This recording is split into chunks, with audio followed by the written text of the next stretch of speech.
하나님의 아들이신 예수님께서 이 땅에 오심으로 인해서 복음이 시작되었습니다.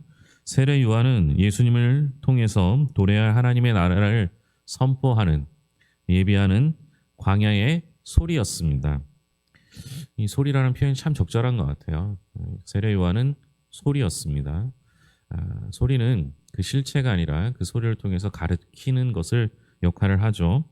예수님께서 요한에게 세례를 받으실 때 하늘이 갈라지고 성령께서 비둘기처럼 임하셨습니다. 이것은 예수님이 이 땅에 하나님 나라의 왕으로 오셨음을 하나님이 확증하신 것이죠. 세례 요한이 이제 백성들에게 물로 세례를 베풉니다. 선지자 이사야의 예언에 따르면 세례 요한은 어떤 사람이었는가? 1절부터 3절까지 말씀, 마가복음 1장 1절부터 3절입니다. 같이 읽겠습니다. 하나님의 아들 예수 그리스도의 복음의 시작이라. 선지자 이사야의 글에 보라, 내가 내 사자를 내 앞에 보내노니 그가 내 길을 준비하리라.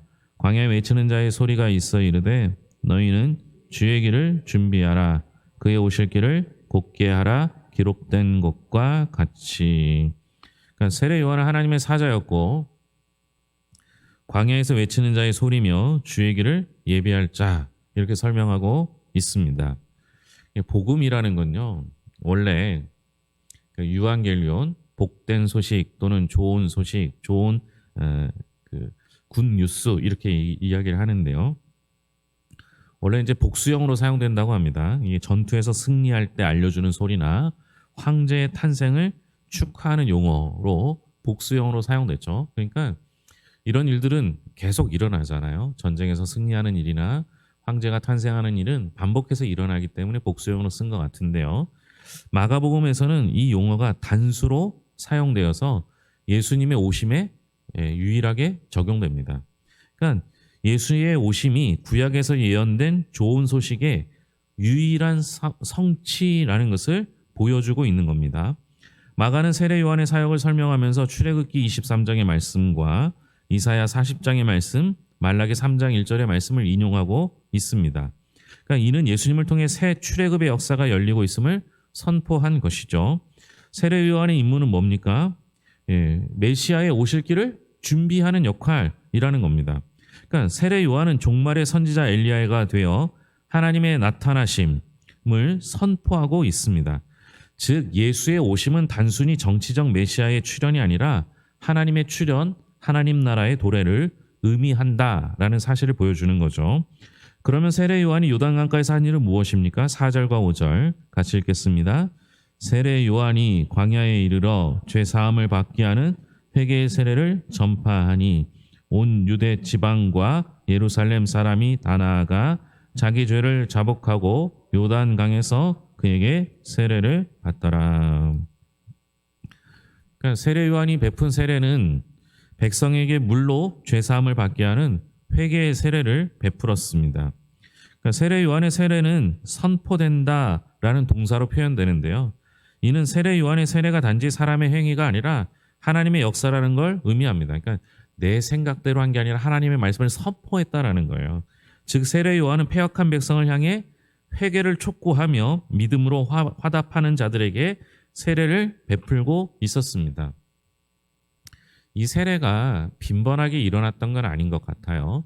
1세기 당시 쿰란 공동체에서도 세례가 베풀어졌는데 이 베풀어진 세례는 주로 정결 예식으로 초점이 맞춰져 있습니다. 하지만 세례 요한이 베푸는 세례는 예수님을 통해 성취될 궁극적 구원의 서막을 여는 것이라고 볼 수 있습니다. 즉 세례 요한은 구약의 마지막 선지자, 신약의 최초의 선지자가 되어서 세례를 베풀면서 종말의 시대에 하나님 나라가 도래하고 있음을 설명하고 있습니다.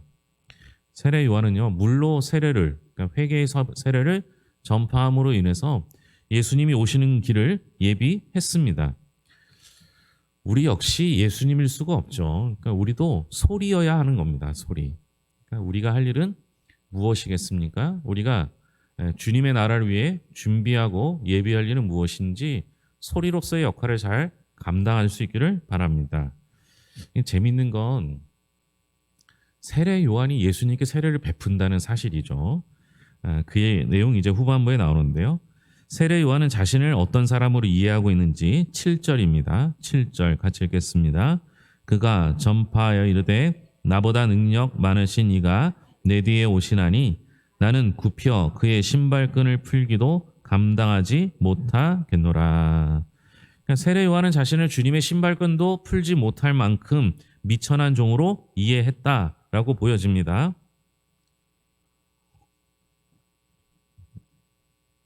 세례 요한은요, 자기가 누군지 명확히 알았던 겁니다.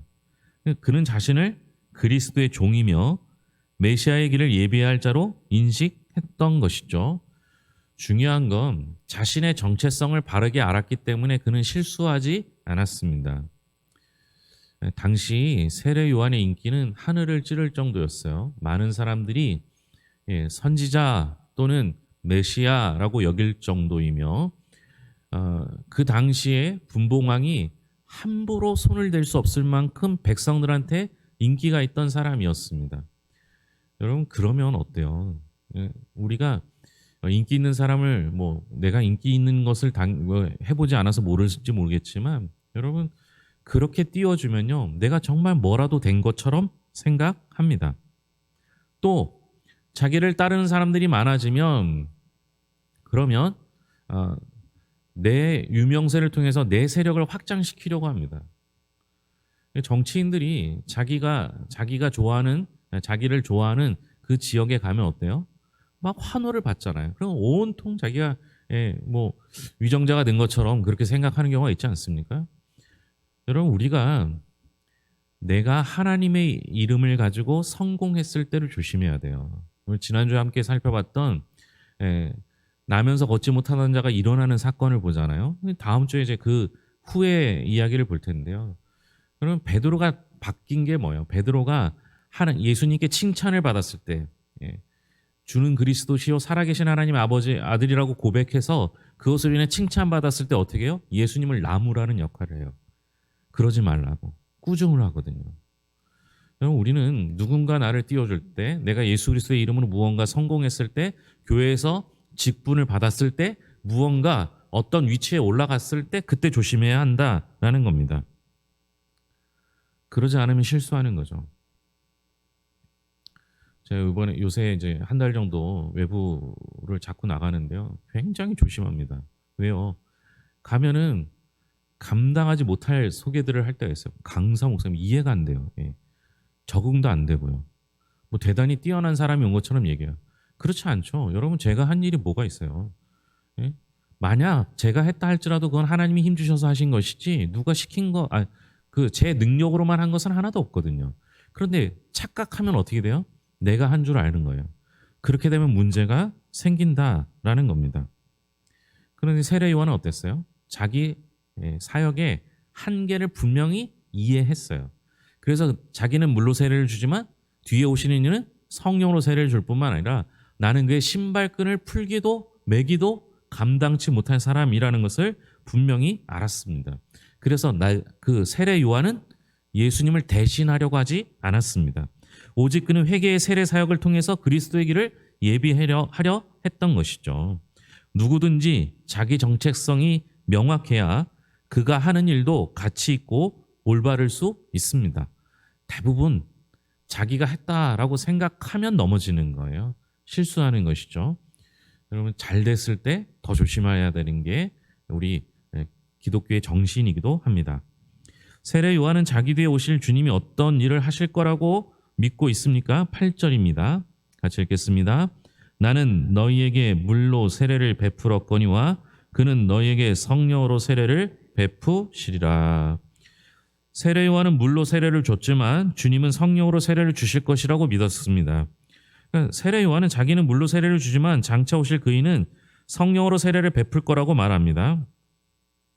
세례 요한은 자신이 베푸는 세례는요, 예수 그리스도가 베푸는 세례에 비하면 분명한 한계가 있다라고 말하고 있는 겁니다. 그 자체도 다르죠. 물로 세례를 준다는 건 씻는 의미, 회개의 의미를 담고 있고요. 성령의 세례는 능력을 더하는 세례가 되겠죠. 그러니 한계가 분명히 다르죠. 예수님이 성령으로 세례를 베푼다는 것은 예수님이 하나님 나라의 주권을 가진 메시아라는 사실을 의미하는 겁니다. 예수님이 이 땅의 왕으로 오심을 선포하는 것이죠. 예수님은 세상 사람들이 자기 이해관계에 따라 옹립하는 세속의 왕이 아니라 하나님께서 친히 성령을 통해 임명하시는 하늘로부터 오신 왕이라는 것을 의미하고 있다라는 겁니다. 결국 세례 요한이 예수님께 세례를 베풀죠. 그때 어떤 일이 일어났습니까? 9절부터 11절까지 같이 읽겠습니다. 그때 예수께서 갈릴리 나사렛으로부터 와서 요단 강에서 요한에게 세례를 받으시고 곧 물에서 올라오실새 하늘이 갈라짐과 성령의 비둘기같이 자기에게 내려오심을 보시더니 하늘로부터 소리가 나기를 너는 내 사랑하는 아들이라 내가 너를 기뻐하노라 하시니라. 아멘. 하늘이 갈라지고 성령이 비둘기처럼 임했죠. 하늘로부터는 이는 내 사랑하는 아들이요 내가 너를 기뻐하노라 라는 소리도 함께 들렸습니다. 사실 예수님께서 세례를 주셔야 하죠. 그런데도 불구하고 예수님께서 세례를 받으셨습니다. 그때 하늘이 갈라집니다. 이 갈라진다, 헬라어로는 스키조, 찢어진다라는 것인데요. 이 용어가 마가복음 15장 38절에서 사용되는데요.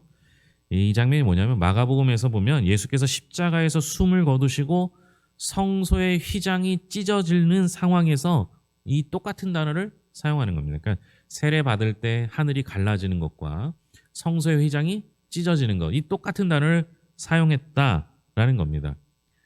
이 의도적 단어 사용이라고 보는데요. 이 세례의 사역과 십자가의 사역이 이어지고 있음을 보여주는 거예요. 그러니까 하늘이 갈라지는 것과 성소의 휘장이 갈라지는 것, 찢어지는 것이 같은 사역이라는 거예요. 그러니까 예수님께서 세례를 받아야 될 이유가 있는데 그 중에 하나가 십자가의 사역을 미리 보여주는 것이었다라고 할 수 있습니다. 이 본문은 사실은 삼위일체 하나님을 설명할 때 이 본문을 사용합니다. 여기 보면 예수님께서 세례를 받으시죠. 하늘이 갈라지고 성령이 비둘기같이 임함. 그죠? 성령이 나오죠. 하늘에서 하나님께서 말씀하시죠. 이는 내 사랑하는 아들이라. 그래서 세 분이 각각 다른 일을 하고 있음을, 그래서 삼위일체 하나님에서 각각 다른 역할을 하고 있음을 보여줄 때 이 본문을 사용해요. 그런데 중요한 건 여기서 예수님께서 세례를 받으실 때 하나님의 아들이라고 선포하신 하나님의 말씀이 중요합니다. 그러니까 구약에서는 하나님의 아들이라는 표현이 하나님의 왕을 세울 때 지칭하는 표현으로 사용되었습니다. 그러니까 예수님께서 공생애를 시작하시기 전에 먼저 세례를 받으신 것은 예수님께서 십자가를 통해 하나님 나라를 성취하실 섬김의 왕, 섬김의 종이라는 사실을 보여준 것입니다. 안 해도 되는 것 같지만요, 반드시 받아서 하나님의 뜻을 나타내기 위해 세례를 받으신 거예요. 그것도 자기보다 연약한 사람에게 세례를 받으심으로써 섬김의 종으로서의 모습을 온전히 보여주신 것이죠. 여러분, 예수님이 자기를 자랑하지 않으셨어요. 예수님께서는 섬김의 종으로서 세례 요한보다 더 많은, 더 뛰어난 섬김을 보여주셨던 것이죠. 그것이 낮은 곳에서 섬길 수 있는, 낮은 곳에서 하나님의 뜻에 순종할 수 있었던 것이 그 비결이었던 것입니다. 세례 요한은요, 자신이 주님의 종이라는 사실을 명확히 알았습니다. 그가 베푸는 세례도 주님이 베푸실 세례의 그림자와 같다라고 했습니다. 이처럼 참된 사역자는요, 자신이 주인공이 아니라 자신은 맡겨진 사명을 감당하는 종임을 기억하는 사람이 참된 사역자가 될 수 있습니다. 그러니까 자기를 드러내려고 하는 것, 그 순간 문제가 되는 것이죠. 제가 지난주인가요? 지지난주에도 기적을 베풀고 자기가 했다고 안 하는 사람이 그게 진짜 성령의 능력이라고 말씀드렸죠. 마찬가지입니다. 우리는요, 우리의 힘으로 하는 것은 사실 없어요. 성령님이 도와주셔야만 주님의 일을 감당할 수 있는데요. 그러면 여러분 아시잖아요. 내 힘으로 한 거 아는 거잖아요. 그런데도 불구하고 칭찬받으려고 하는 것이 자꾸 우리 속에 있어요. 제가 유달리 칭찬에 좀 인색한 편이긴 해요. 저는 너무 고마운데요. 제가 칭찬하지 않는 이유는 고마움이 없어서가 아니라 제가 칭찬할 자격이 없기 때문에 그래요. 제가 여러분들보다 더 뛰어난 것도 아니고 그냥 목사라고 맡겨진 직책이 있을 뿐이지 제가 칭찬할 만한 위치에 있지는 않잖아요. 근데 왜 목사의 칭찬을 자꾸 받으시려는지 모르겠어요. 그럼 칭찬은 누구한테 받아야 되는 거예요? 예, 하나님께 받으셔야죠. 왜 자꾸 목사한테 받으려고 하세요? 그죠? 저는 우리 성도님들이 다 고마워요. 예, 고마운 건 분명해요. 그래서 제가 칭찬보다 고마운 마음을 항상 갖고 있습니다. 그거면 충분하시죠? 네. 아니더라도 칭찬 잘 못합니다. 잘 할 줄도 모르고 그런 걸 못하니까. 근데 중요한 건요. 칭찬은 하나님께 받는 거고요. 성도들 간에는 뭐예요? 서로 고마워하는 거예요. 감사하는 거죠. 그러면 다른 사람이 나를 인정하지 않는다 할지라도 여러분 그 별로 문제가 안 돼요. 하나님이 나를 기뻐하시면 되는 거 아닙니까? 세례 요한이 자신의 모습을 정확하게 알고 자신이 할 역할을 알았어요. 그래서 자신이 드러내려고 하지 않고 자신은 그저 광야의 소리 또는 예비하는 자, 주님의 종이라고 생각했을 때 그는 실수하지도 않았고 자기에게 맡겨진 사명을 잘 감당할 수 있었습니다.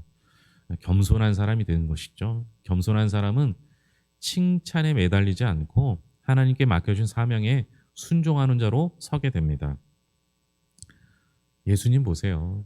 예수님은 세례를 받을 이유가 없었죠. 특히 세례 요한의 세례를 받을 필요가 없었어요. 왜냐하면 세례 요한의 세례는 뭐였어요? 회개의 세례였잖아요. 회개의 세례. 그런데 예수님이 죄가 있으셨어요? 없으셨어요? 그것도 세례 요한이 또 완벽하지도 않아요. 세례 요한은 그럼 죄가 없었어요? 그렇지도 않아요. 죄가 없으신 예수님께서 죄가 있는 세례 요한에게 세례를 받으신 이유는 예수님이 죄인들과 하나가 되게 하시려고 세례를 받으신 겁니다. 군림하는 왕이 아니라 사랑하고 섬기는 왕이 되시기 위해서였다라는 겁니다. 그 이유는 그렇게 할 수 있었던 것은 하나님의 명령에 순종했기 때문입니다. 아니, 예수님도 하나님 명령에 순종하는데요. 우리가 뭐라고 하나님의 말씀에 순종하지 않겠습니까? 그래서 여러분 우리의 항상 말씀을 기준으로 삼아 말씀에 순종하는 사람이 되어야 하는 것이죠. 저도 부흥회를 좀 참여해 봤는데요. 거기서도 똑같은 얘기예요. 교회의 전통이 중요하지 않아요. 교회의 전통이 중요한 게 아니라 하나님 말씀이 중요해요. 이게 다 똑같이 생각해요. 여러분들도 그렇게 생각하시잖아요. 교회의 전통이 뭐가, 교회가 그동안 해왔던 그 경험들이 뭐가 중요하겠습니까? 하나님 말씀이 훨씬 더 중요하죠. 중요하지 않다는 얘기가 아니에요. 교회의 전통보다 더 앞서는 것이 있다면 그게 하나님 나라의 법이잖아요. 그게 하나님 말씀이잖아요. 그러면 하나님 말씀이 근거가 되어야 하는데 우리는 자꾸 경험이 근거가 되고 있을 때가 훨씬 더 많다라는 거예요. 우리의 예수님께서 하나님의 명령에 따라 죄가 없으신 분이 죄 있는 사람에게 세례를 받으셨어요. 왜요? 하나님이 그렇게 명령하셨기 때문이라는 것이죠. 그럼 우리도 그와 같이 살아야 합니다. 내가 선택할 수 있는 기준은 하나님 말씀에 있습니다. 하나님이 명령하시면 그 뜻에 순종하는 것이죠. 문제는 뭐예요? 이게 하나님의 명령인지 아닌지 잘 모른다라는 거예요. 그럴 때는 어떻게 해야 돼요? 첫째는 말씀을 많이 아셔야 돼요. 둘째는 기도를 많이 하셔야 되겠죠. 하나님의 명령이라는 확신을 기도를 통해서 얻는 것이죠. 이 두 가지 외의 방법은 없어요. 그러니까 말씀을 많이 할수록 하나님 말씀에 순종할 수 있게 되고요. 기도를 많이 할수록 하나님의 말씀에 순종할 수 있게 된다라는 겁니다. 그만큼 우리는요, 말씀과 기도가 중요해요. 다른 것보다 훨씬 더 중요한 일이에요. 제가 요새 이제 NCD 강의를 자꾸 듣고 있는데요. 거기서 그 얘기를 해요. 코로나를 통해서 이런저런 얘기를 하지만 여러분 우리가 그동안 교회 와서 몸으로 봉사하는 거에 많은 비중을 두었습니다. 근데 여러분 모이지 못하니까 그걸 못했죠. 그리고 자꾸만 몸으로 하는 비중은 줄고 있어요. 여러분 내가 땀 흘려서 뭔가 만족함을 누리는 것이 그게 신앙이 아니에요. 하나님 말씀 앞에 엎드려지는 것이 신앙이에요. 그래서 나는 무능하고 하나님은 유능하여 하나님의 뜻에 순종하는 자 되는 것, 이것이 우리가 나아갈 진짜 신앙의 길인 거예요. 세례 요한이 그걸 알았으니까 예수의 길을 예비하는 자가 되었어요. 우리는 그거면 충분한 거예요. 그것도 하기 힘들어요. 아니, 사람이 예수님의 길을 예비할 수 있는 거 얼마나 대단한 일입니까? 그 길을 감당하는 성도들이 될 수 있기를 바랍니다. 기도하겠습니다. 하나님 아버지, 감사합니다.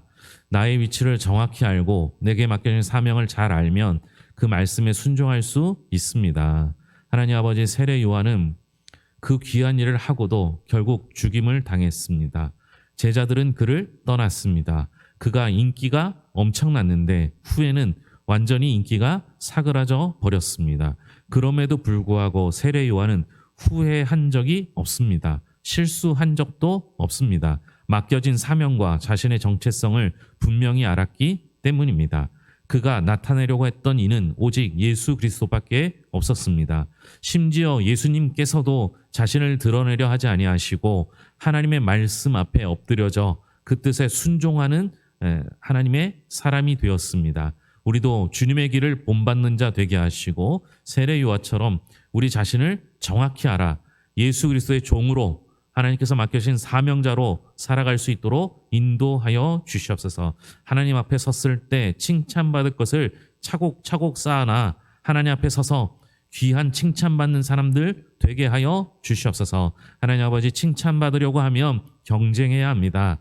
칭찬받으라고 하면 자꾸 시기와 질투가 생겨납니다. 그러나 하나님, 맡겨진 사명 그저 할 수 있는 것만으로도 감사하며 사는 자들은 어떠한 일을 어떠한 대우를 받든지 주여 하나님 아버지 낙심하거나 절망하거나 하나님 아버지 시기하지 아니하고 늘 하나님께 감사하며 나아갈 줄로 믿습니다. 하나님 앞에 바로 선 주님의 자녀 되게 하여 주시옵소서. 이제 하나님 아버지, 명절이 얼마 남지 않았습니다.